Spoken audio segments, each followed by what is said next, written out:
Well, good afternoon, and thank you for joining us for today's Manulife Business Success Series. And today we're going to talk what employers need to know when hiring international students. My name is Ian McLean, and I'm the President and CEO of the Greater Kitchener-Waterloo Chamber of Commerce. Before we get started, I would like to take a moment to acknowledge that we do live and work on the traditional territory of the Neutral, Anishinaabe, and Haudenosaunee peoples, as we seek a renewed relationship based on the foundation of mutual understanding and respect. As participants in today's virtual event, we are coming together as one.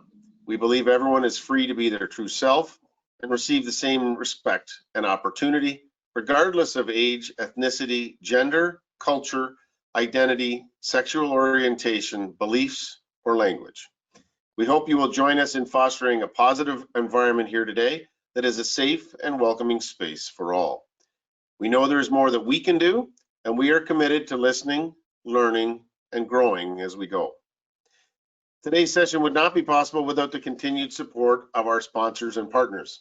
So a special thank you today to our title sponsor of the Business Success Series, Manulife. Our platinum sponsor for the series is the Immigration Partnership of Waterloo Region, and to this month's presenting sponsor, Gore Mutual Insurance. These organizations and many others that support the Chamber are committed to supporting our local economy and providing businesses with the resources and tools they need to thrive. Just before the session starts, I'd like to go over a couple of quick reminders. Please ensure that your microphone is muted throughout the presentation so that we can reduce any background noise. If you have any questions that come up throughout the session, you can type them into the question box in your control panel at any time.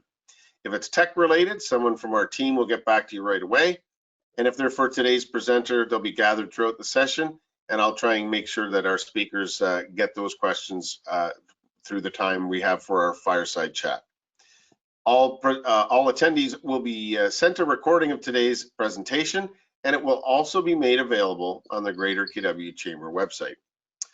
I would now like to invite Katerina Chrysostomou, Director of Marketing with Gore Mutual Insurance, to introduce today's speakers.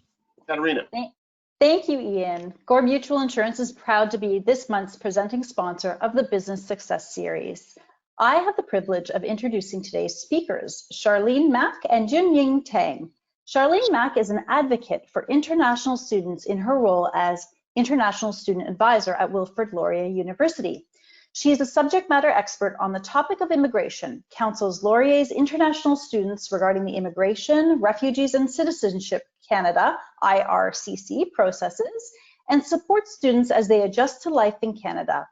Charlene is a Laurier Golden Hawk through and through. She started her career at Laurier academically as an undergraduate student, then moved on professionally as a dedicated employee. She has an honors BA in psychology and sociology and is currently completing her MBA at Laurier's Lazaridis School of Business and Economics. In terms of what drives her, Charlene says, "I grew up seeing the struggles and barriers that newcomers face, and I'm never surprised by the strength and the courage people have when faced with these challenges." Junying Tang currently works at Wilfrid Laurier University as the Safe Travel, Arrival, and Quarantine Program Coordinator. He manages the program by coordinating accommodations, diets, transportations, COVID tests, communications, etc. for Laurier's international students who need to come back to Canada to work and to study. Junying started his professional career in Canada after graduation from Laurier's MBA program in September 2020. Before coming to Canada, Junying has 3 years of professional work experience back in China, working for leading companies in Asia in the fields of retail and consulting. Thank you all for joining us today. I will now pass you back to Ian. Well, thank you, Katerina, and appreciate the support of you and Gore and in supporting this series this month. So thanks so much for that introduction.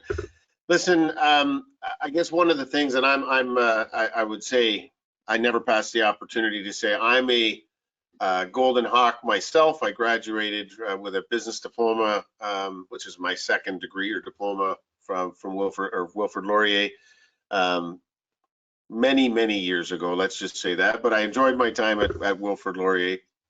As we get started, I guess the context setting part is that we are in a global business climate now. We know that, and part of the reason we work so closely with the Immigration Partnership, all net new employment in Canada is going to come from immigrants and newcomers to Canada within, if it's not already here, it's pretty close, but certainly within 5 years. A part of that is encouraging and getting students to do their training and their studies here, and showing them the opportunities that reside here in Canada, so that they may study here, but we want them to stay here. So I guess that's maybe a broader piece, but I think it's really important. And so international students coming and studying here is a big part of innovation and becoming more of Canada as a global player across the globe. So maybe I'll start with Charlene. And this is one. I mean, certainly you can come and study here as an international student, but can international students work in Canada, and under what circumstances? So beyond, and maybe there's a difference between a co-op placement and paid work, but maybe talk a little bit about what can and can't happen as an international student here in Canada. Sure. Thank you, Ian. So yes, international students can definitely work in Canada. There's lots of different ways that an international student can work for you, whether it's during their studies as a student at Laurier, they can do co-op with you, they can work part-time during the school year, they can work full-time when they're still studying as well, during their scheduled breaks like the spring semester or reading weeks, that kind of thing. And then even after graduation, there is an opportunity for these graduates to apply for an open work permit to continue to work with your company and your organization. Yeah. So when you're approved, because you still have to go through immigration issues and get approved by the university and go through to be able to come in the country, as an international student, you do have those rights to, as you just described, you'll be able to, when you come here, you have, in some ways, full rights, if you will, to work and other things within the confines of your educational time frame. Is that a reasonable way to look at it? Yes, definitely. As long as the student has the appropriate permits to be able to work, then it's not an issue. So, if a student is here for co-op, they need a co-op work permit, and then they can work during their school time, that kind of thing. If they have a study permit that allows them to work while they're registered full-time students, they can definitely work for you part-time and full-time, depending on what semester it is. And then once they graduate, they would apply for a post-graduation work permit, and then they can start working for you full-time.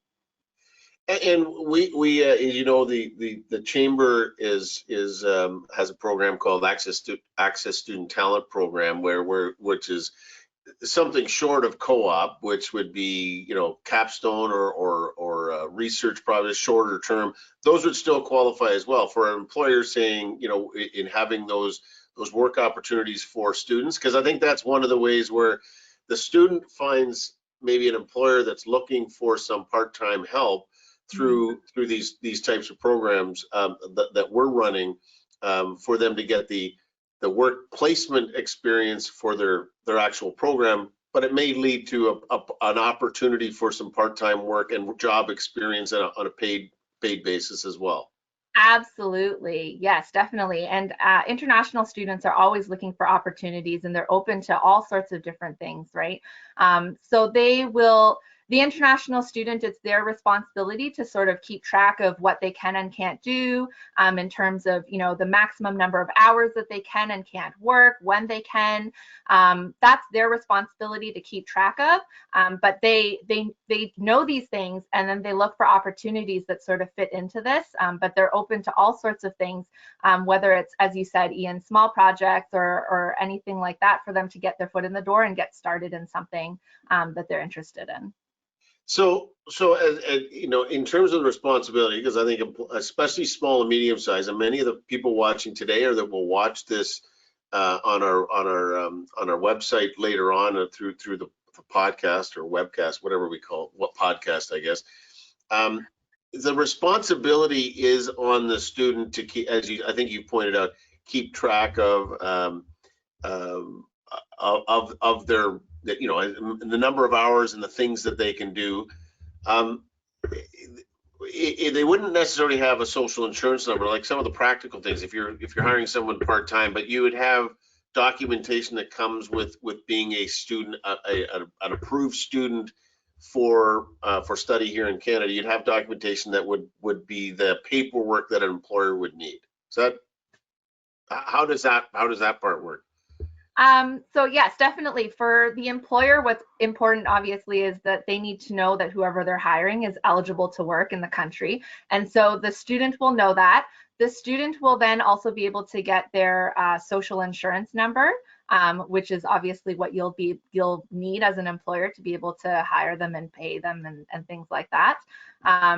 As long as they have their study permits or their work permits, as long as they're eligible, there are no issues with them getting a social insurance number. Okay, so that's good to know. I wasn't sure you could get a social insurance number if you weren't a Canadian citizen. So I've just learned something. So thank you for highlighting that. Listen, Junying, and I have no idea what this is, so I can't even put any context around it really. What is PGWP? And I remember I used to work at WSIB where short form letters was all the rage. So I have no idea what this one is, but share with us what PGWP is and what it means. So PGWP is short for postgraduate work permit. That's the an open work permit that international students after graduation they can apply for to let them to work almost anywhere in Canada and almost every industry in Canada. And also that work permit is usually from 1 year to 3 years long. And yeah, so but you may consider like it's kind of like short, but actually during the process, during the student holding this work permit, they like I think around 50% of international students will apply for permanent resident status in Canada. Oh, that's good. And so when you're so you've graduated, I mean, how far in advance should the student? Because if you're already working with an employer who says I'd really like to hire Junying or Charlene full time after you graduate, how far in advance should you? So yeah, and you can get that work permit, but you still need to get the work permit to begin with. So it's maybe two follow-up questions. One is, how soon should the student be trying to get that so that they're ready? Once they're fully graduated, so that they can. There's no gap between graduation and being able to accept that full-time employment. And then. I guess, well, let's go with that one first, and then we'll talk about the extension, because I think there's a follow on to that. So how far in advance should the student be thinking about that in advance of graduation, and what should an employer be thinking about?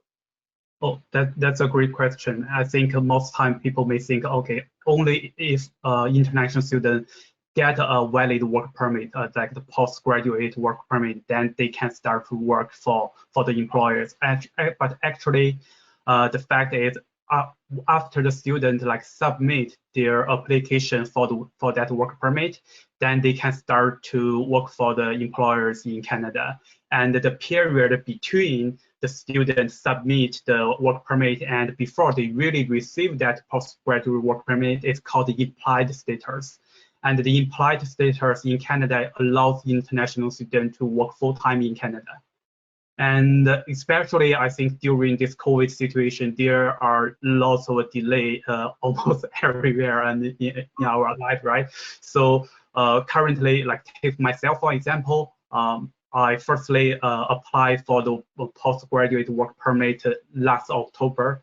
But so far, I haven't received a valid work permit from IRCC because of the back and forth communication and also the delay because of COVID-19. So, but I'm allowed to work for Laureate since October because I have already submitted my postgraduate permit application. Yes. So you're I guess tentatively approved because your application is while they're finalizing the approval.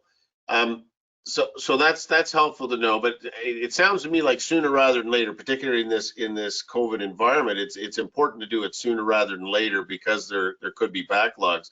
Mhm. So you talked about 1 to 3 years. Now, is that you could apply for up to 3 years, or is it 1 year and then you can get extensions for up to 3 years? Can you maybe just expand on that? I don't think like, yeah, maybe Charlene, you can take this. Okay, good. I can be specific about this, but I'll try and be broad. So how immigration determines how long your postgraduate work permit is dependent on how long the student studied at, for example, the university. So most undergraduate students, their programs are between 3 and 4 years. And so naturally their post-graduation work permits are 3 years. That's the maximum. And for graduate students, like students that come out of the MBA program or the MFin program or whichever program, it's dependent on how long that program is to be able to get your work permit. So if it's a 1 year full-time MBA program, once they graduate, then they can get the 1 year work permit. Okay, so maybe the follow-on to that is, when we think about it, how soon can students get that postgraduate work permit to work full-time? So I mean, we sort of answered that you have to put the application in. So you don't need the approval first, but you need to put the application in and have a willing employer.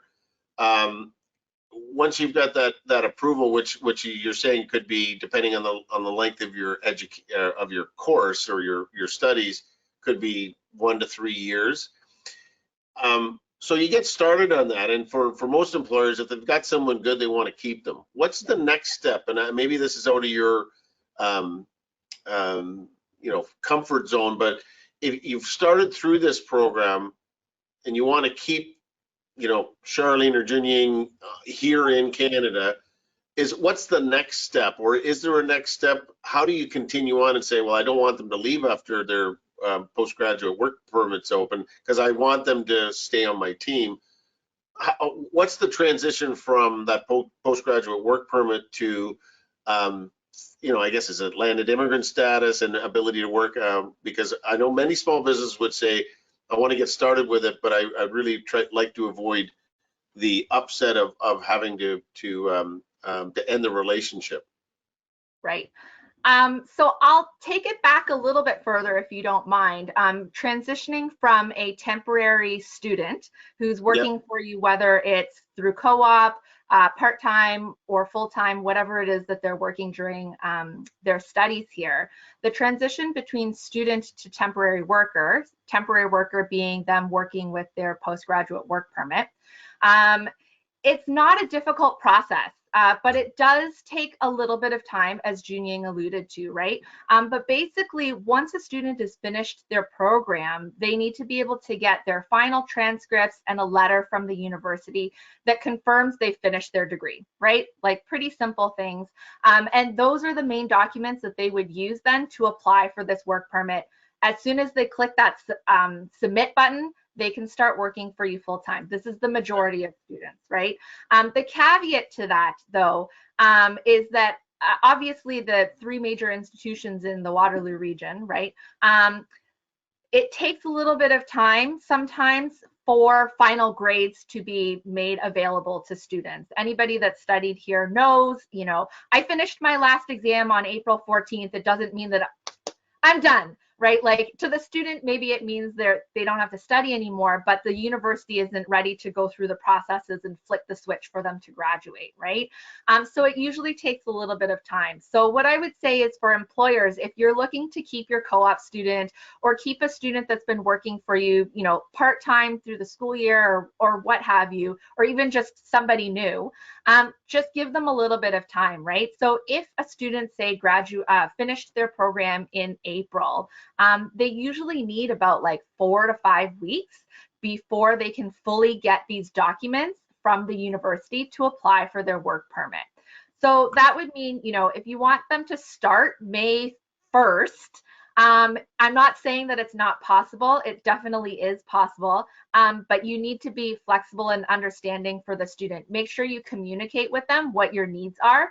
There might be some situations where a student can work for you part-time while they wait for these documents, you know, and so things like that. So just keep it in mind that it can take a few weeks after the end of a semester for a student to get these documents. But once they get these documents, the rest of the application is pretty much just like doing itself. And then they submit it and they can start working. So the process is simple, just it needs a little bit of time, and that's usually the university's bureaucratic. Big organizations, whether they're universities, government, or large companies, bureaucracy is bureaucracy because it does take some time. But I wanted to, because that's not to be unexpected, wanted to maybe drill down and then come back to to how you work with employers. And I think I know the answer to this, but I think it would be helpful for a small business that might see this later on, or those listening. Is there any kind of limitation or areas that you would not work with an employer who's looking for an employee? Meaning, you know, what are the programs where international students are coming? I presume that they could be in any of the programs that Laurier offers, and therefore, you know, the needs and the opportunities can be right across business sectors and size of business. So manufacturing, financial services, technology, take your pick. There could be any number of types of businesses and size of business that could benefit from international students. Yeah, I mean, international students, as I mentioned before, are looking for opportunities to gain some Canadian work experience, right? They are open to all sorts of opportunities and possibilities. It doesn't matter. I mean, we did talk about how some industries students can't work in. You know, something that pops to the top of my mind is like vulnerable populations, right?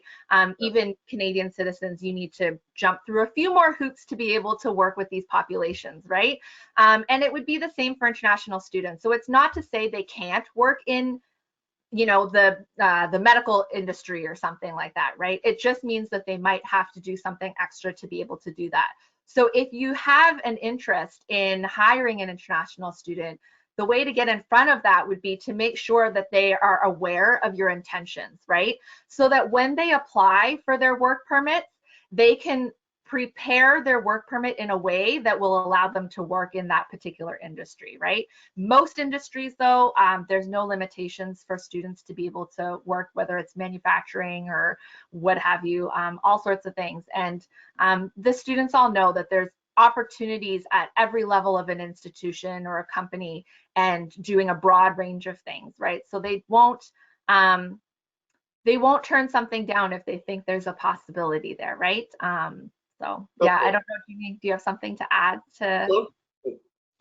Yeah, no, I'm good. Yeah, I think you perfectly covered all the points. I think the internationals are very open to opportunities because it is important for us to accumulate Canadian working experience. So in the future, we are eligible to apply for the permanent residence status. Well, maybe I'll stick with you just for a minute, Jingying. How did you have other jobs before you know, because you're working for Laurier now? Did you have other jobs, or did you, before you started working for Wilfrid Laurier? You mean in Canada or back to China? No, but here in terms of your time here in Canada. Yes, I did, because I know that like it is very important to accumulate a Canadian work experience before graduation. So during the breaks between semesters, and I did apply and got a job from a consulting company which located in Mississauga, and I worked there for 3 months part time, because during that time I was not allowed to like work full time. And also during my study at Laurier, I work part-time on campus, and I work at Laurier International. I think that is what exactly helped me to get a full-time position after graduation at Laurier. So you've done a variety of different things in your part-time work experience, which led to which, not to be unexpected, you have more work experience you have, the more opportunity you have for that full-time job. So that's helpful to hear. Charlene, one of the things that, you know, and again, I'm always conscious of our membership and frankly, the business community as a whole are generally small businesses. They, you know, as I think we were talking before, just before we went on, the vast majority of businesses in the entire country would have less than 50 employees, like 85% are that they're really a smaller in size. So one of the concerns is what, you know, the employers would have is, yeah, it sounds like a good idea, and I want the best talent I can have, and I'd like to have some of the energy that clearly that university and college students bring to you know, to our workplace, new ideas, different cultures, etc. All can be very positive, but they'll be asking, what's the employer's responsibility in all this? Because it's, you know, there's administrative issues or what you have to deal with. What are those responsibilities that are on the employer? So, I mean, for the employer, I understand that there's many small companies where, you know, there's one person that does all of HR and all of payroll and those sorts of things. So I think to keep it simple, employers should really, you know, you need to pay attention to the social insurance number, right? If you're worried about a student's eligibility to work, you can ask them, right? They're going to be honest with you, because sooner or later, if they're not honest, it's going to come out, right? So all the students know, they'll know to come and ask us whether they can or can't. They're very, very careful about this because it's a matter of great importance to them, right? If they do something that they shouldn't be doing, they know about it. So if you ask them for a social insurance number, that could be an indicator, right, of whether they're eligible to work or not. If most students will have them, if one of them says, you know, I don't have it yet, we can then figure out why it is that they don't have it. And you would then ask them, like, why, you know, when can you get it? And just keep in mind that, you know, students are jumping through hoops, trying to, you know, get this Canadian experience. They want to work with you. They want to learn. They have so much to offer. And they're really, as you said, Ian, they're energetic, and they just, they want to get out there and hit the ground running once they've graduated. So, you know, for an employer's responsibility, I think you just need to make sure that you are flexible, be open with them, communicate with them. You obviously need to know what you need to do for your business, right? To make sure you're doing things on the up and up. So, you know, asking for the social insurance number is generally, you know, all you'll need. In terms of after that, right? I know that there might be employers that are worried about, you know, what if I hire someone and it doesn't work out? Like, what does it mean if I've, you know, hired an international student or a temporary worker? You're not tied to them, right? So for anybody that you hire, if it really isn't a good fit, if it's not going to work, then you communicate with them so that they understand what is happening and try and fix the situation. If it really isn't something that can be, or it was just a temporary position, then you would let them go, right? And you don't have to feel pressured that you know, have to help them apply for permanent residency or anything like that. You would treat them much like any other person that you would hire. Just, you know, communication and being open and flexible with them. Does that make sense?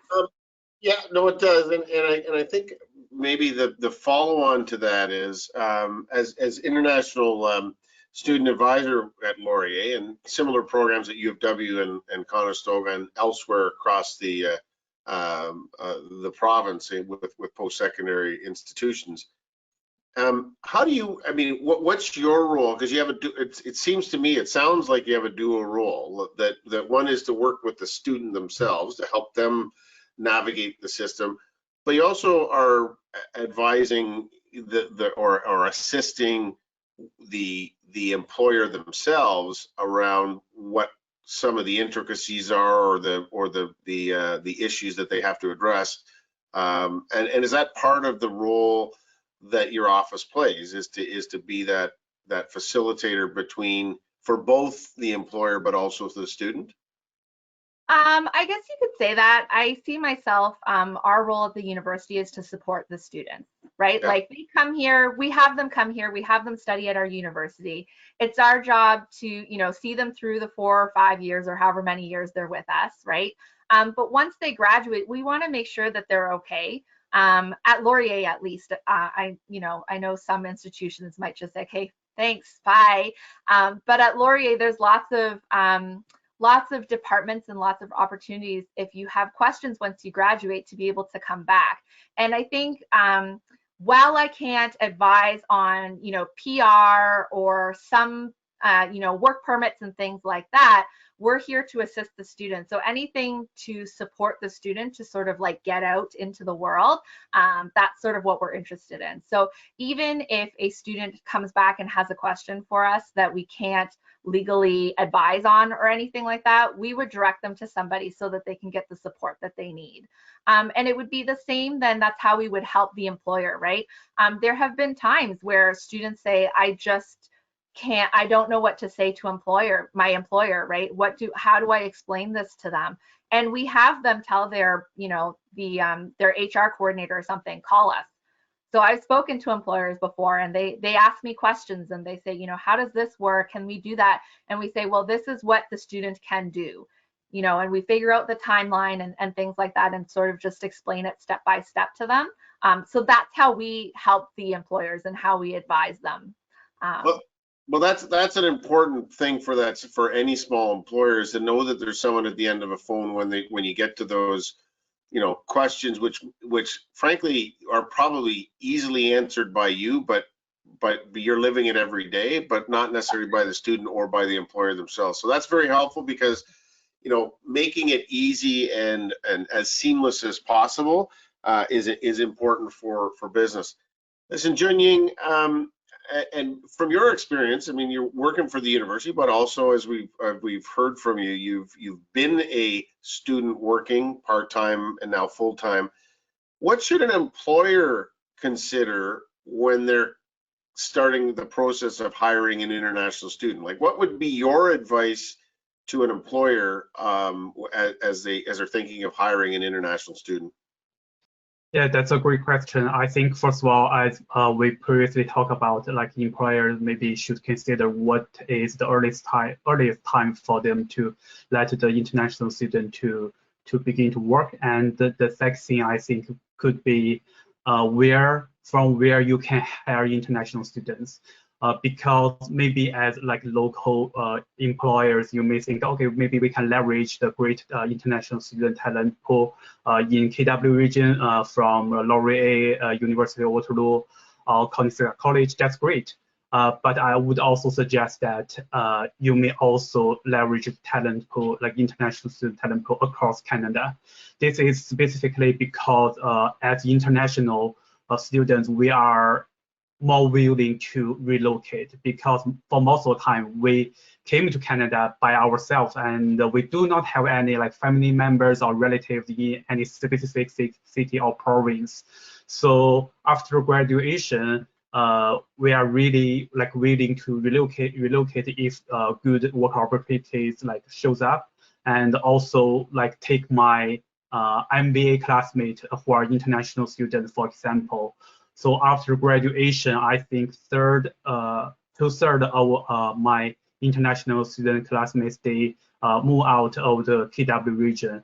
For example, some will move to Cambridge, some will move to Toronto because there are more work opportunities. And even one of my classmates, she moved to Calgary, to another province. And like for myself, I'm planning to move to Richmond, BC by the end of this month. So because there is another like work opportunity, it's like a long-term work opportunity. So I just want to say, do not limit your source just from the local region or just in Ontario, because international students are really willing to relocate if a good opportunity they can find. Well, we can't do anything about bringing the ocean to you, so I understand, and I've worked in BC, so you'll love it there. But I think that's an important comment you made there is, and I guess Charlene, maybe this is the context, because I don't necessarily want you to weigh in about COVID and the specifics of COVID, but I think what has happened now is people now understand that, especially during COVID when people are working remotely, is the boundaries that we may have thought existed of when you're hiring someone, geez, who's in my geographic area? Who's in Southwestern Ontario when I'm hiring? I think that's been upended. And so as Junying has just talked about is you've got a broader ability as business owners to be able to work through and say international students and newcomers to the country are going to be more of the talent pool, but you're not restricted to where you're placing folks or whether you're getting them from. Is that going to be one of those changes that comes from COVID? Is that people start looking at both international students and where they're drawing them from within Canada?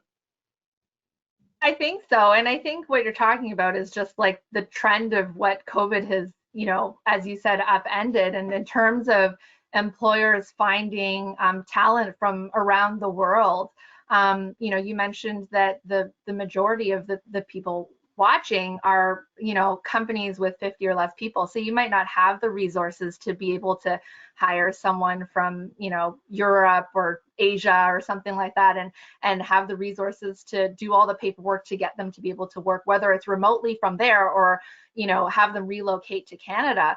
The great thing I think about international students is, they've been here for a number of years already. And for those of you that are in the Waterloo region, the students in Waterloo region are world class. Right? They already know the culture here. They know the neighborhoods. They know the areas here.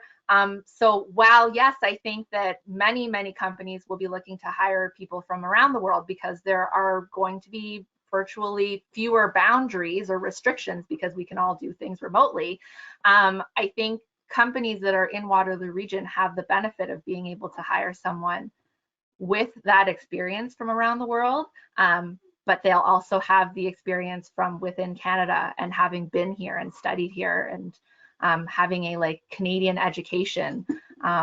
So I think that's very interesting. There are students that will relocate, as Junying will be.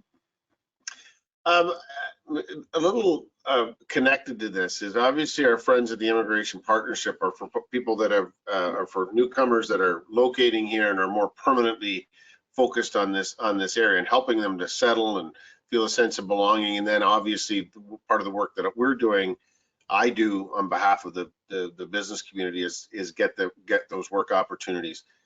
But part of that exercise of getting the best people, whether they're newcomers or not, to the right jobs and fully utilizing their potential is helping them with some of the challenges they may face. So is part of your role, whether it's on language skills or just ways of feeling more comfortable as a newcomer, as a student newcomer, are those some of the things that you work with students to get them that familiarity where they're more comfortable with those part-time or those work opportunities? I think so, yes, or we try to. Certainly there's lots of organizations in the region that do this for all temporary residents.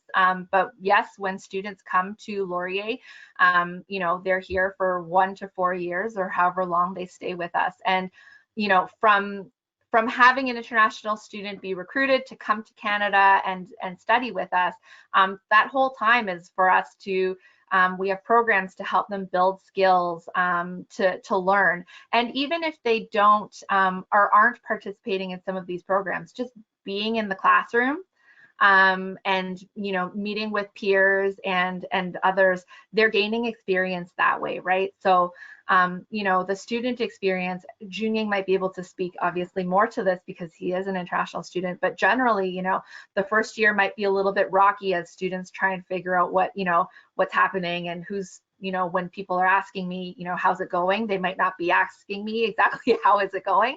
But over the years, even months, students really start to pick up on things and they really start to understand. So, whether it's the institutions that are putting programming specifically aimed at building these skills, the students are building skills that way, but they're also just doing it inherently, because that's, I think, what international students do. They just pick up on things and they just learn a lot of things naturally, just by being here. So it's kind of both ways. Okay, so we're getting closer to the end of the time. We got about 10 minutes left, or just less than 10 minutes. So maybe we'll start with Junying and then come back to you, Charlene, and then I'll try and pull it together and wrap it up. From your personal perspective, Charlene working in this field and Junying working, but also having the lived experience of being an international student. What if you're talking, and I guess I almost look at this as from the employer's perspective, what are the benefits of hiring an international student for your workplace? And I think we've touched on some of this, but try and pull that together and saying, what would be the 2 or 3 reasons that in your own mind, why it makes sense and why it's a good investment of time and effort to hire an international student? So maybe we'll start with Junying. Okay, thank you for the question. So I think maybe the first or maybe the most important benefit of hiring international students, it can help you build a competitive advantage for your business. This is, you may think building a competitive advantage, you may need to invest lots of money to build an edge-cutting technology or very disruptive product in the market. But we are tend to because I'm a business student, but we are tend to neglect that it is important to make your product fit the market. So that means especially means for Canadian market, which because Canada is a one of the most popular destination for immigration across the world. So we have very diverse customer base in Canada. So if you can understand your customer better, and then you have more chance to build a better product or better service. And it could be very difficult for yourself to learn another language or learn another culture. But if you can hire international student, that can help you bridge the gap and can help you solve some very sticky problems and improve your business. So I think that could be maybe the first benefit of hiring international students. So I think that's really important. I mean, as I said off the top, Canada is in a lot of ways a small player in the global economic framework. So building on the strength of saying we're a trading nation in all aspects, and so having that diversity of ethnicity and cultures within the business community is every bit as important, as an outward-facing reflection of what we do in the international marketplace. So that's a helpful answer. Maybe I'll finish off that one with you, Charlene. I mean, you've highlighted a number of different reasons that people or the importance of it. But what are those top couple of reasons that as a benefit of hiring an international student for the employers that are listening today? I think more so for the smaller businesses, the most important is that these students are adaptable, and they're willing to change. They're willing to learn. There's no, in a way, somebody had told me once before, it's sort of like, some international students, there's no safety net here, right? Like there's no, I can't go back home to my parents, you know, and live in their basement or something like that, right? They are out there trying to move up, right, and to gain the skills that they need to be able to build a life here, right? And a lot of them, as Junying had mentioned earlier, is that they want to stay here, right? And to be able to stay here, they need to know that they can get the skills that they need. So they're always working towards that. They bring creativity and a different perspective, I think, to your workforce that you might not get from, you know, other people. And just, you know, again, Junying mentioned that diversity, not just, you know, diversity of how they think and just the diversity of experiences that they might have coming from somewhere else could be invaluable to your company, right? You know, the hope is that this session doesn't deter you from hiring an international student because you're worried about the immigration processes and things like that. They're relatively simple. I mean, they seem complicated, but there are only a couple of things that you need to, you know, really pay attention to. And there's always people to support the student and you as well, right? To be able to get you the answers that you need to be able to work it out. So that's the hope, is that, you know, the international students really bring so much that we hope that the immigration processes don't, you know, scare you off from taking a chance on someone. Okay, and I'm going to finish this last one. This is more of a public service announcement, or your opportunity to do your free advertising. How would someone connect with you if they were listening in and saying, "I want to explore this opportunity around hiring international students"? How would they get in touch with you, and what should be their first point of contact? Well, I work at Laurier, so, you know, if you have any questions, feel free to connect with us. You know, if you're interested in hiring or starting co-op positions, there's funding for that. You can contact Laurier, and, you know, co-op will work with you, and I work with co-op as well to get through some of these things. You know, if you are posting something out there and an international student, you know, applies and you're interested because they're an amazing candidate, but you're not sure, have the student contact us and we can connect, right? And answer any of these questions that you might have. There's lots of resources out there as well in the community. So, you know, if you're not coming to Laurier because it's not a Laurier student, or you still have questions, that's not a problem. There's so many organizations out there that are able to help you, right? And Immigration Partnership is one of those, right? Like they can connect you to the community to answer some of these questions for employers, really. Yeah. Listen, thanks so much, and we'll leave it there. I want to thank Charlene and Junying for joining us today. That does bring us to the end of today's session. Once again, thank you to our title sponsor of the series, Manulife, our platinum sponsor of the series, the Immigration Partnership of Waterloo Region, and this month's presenting sponsor, Gore Mutual Insurance.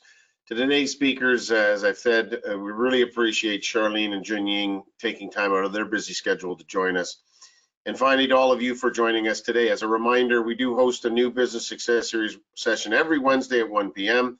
Next week, we'll be joined by Tushar Anagaskar, associate with Gowlings WLG, and he'll be answering all COVID-19 related questions, including, but not limited to, things like mandatory vaccinations, rapid screening, reporting, and more. All very important for small businesses as we get through this latest lockdown. Reopen or open and hopefully stay open safely.